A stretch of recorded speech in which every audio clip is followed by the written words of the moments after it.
Hi students, இந்த வீடியோவில் 6ஆம் வகுப்பு தமிழில் இருக்கிற முதல் பருவத்தில் இயல் 2 ஏதிலி குருவிகள் இதோட புக் பேக் ஆன்சர் தான் பார்க்க போகிறோம். அதுக்கு பேஜ் நம்பர் 21 எடுத்துக்கோங்க. பேஜ் நம்பர் 21 பாருங்கள். சரியான விடையை தேர்ந்தெடுத்து எழுதுக. ஃபர்ஸ்ட் ஒன் வேர்ட், கூடு கட்டுவதற்கு மரம் கிடைக்காத பறவைகள் டேஸ் வேறிடம் சென்றன. ஆன்சர் வந்து ஆப்ஷன் ஆவணாவில் கொடுத்துருக்காங்க பாருங்கள், ஏதிலிகளாக.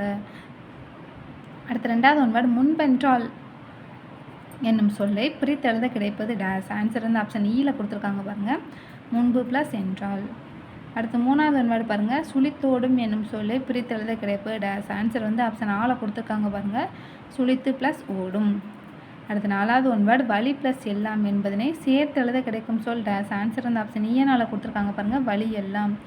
4 ஒன்வேர்டுக்கும் ஆன்சர் பார்த்து நோட் பண்ணிக்கோங்க. அடுத்தது குருவினா. ஃபஸ்ட் கொஸ்டின், முன்பெல்லாம் மழைக்காலம் எவ்வாறு இருக்கும். ஆன்சர் வந்து பேஜ் நம்பர் 20 எடுத்துக்கோங்க.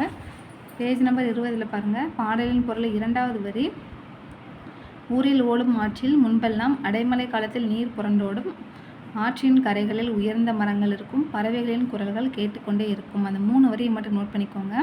இதுதான் ஃபஸ்ட் கொஸ்டினுக்கான ஆன்சர்.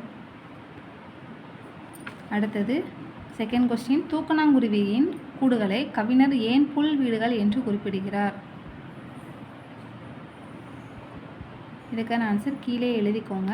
தூக்கணாங்குருவிகள் தங்களது கூடுகளை புற்களினால் கட்டுகின்றன, அதனால் அப்படின்னு எழுதிட்டு கொஸ்டினில் உள்ளது அப்படியே எழுதிக்கோங்க. தூக்கணாங்குருவியின் கூடுகளை கவிஞர் புல் வீடுகள் என குறிப்பிடுகிறார் அப்படின்னு நோட் பண்ணிக்கோங்க. இதை எழுதிட்டு அதுக்கப்புறம் கொஸ்டினில் உள்ளது அப்படியே எழுதிக்கோங்க. அடுத்தது பாருங்கள், சிறுவினா. குருவிகள் ஏதிலிகளாக ஆனதற்கு காரணம் என்ன. இதுக்கான ஆன்சரும் கீழே எழுதிக்கோங்க. மரங்கள் வெட்டப்பட்டு விட்டதே குருவிகள் ஏதிலிகளாக ஆனதற்கு காரணம். மரங்கள் வெட்டப்பட்டு விட்டதே குருவிகள் ஏதிலிகளாக ஆனதற்கு காரணம்.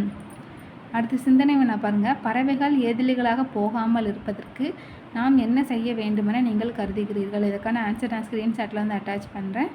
அதை பார்த்து நீங்கள் ஆன்சர் வந்து உங்கள் நோட்டில் வந்து நோட் பண்ணிக்கோங்க.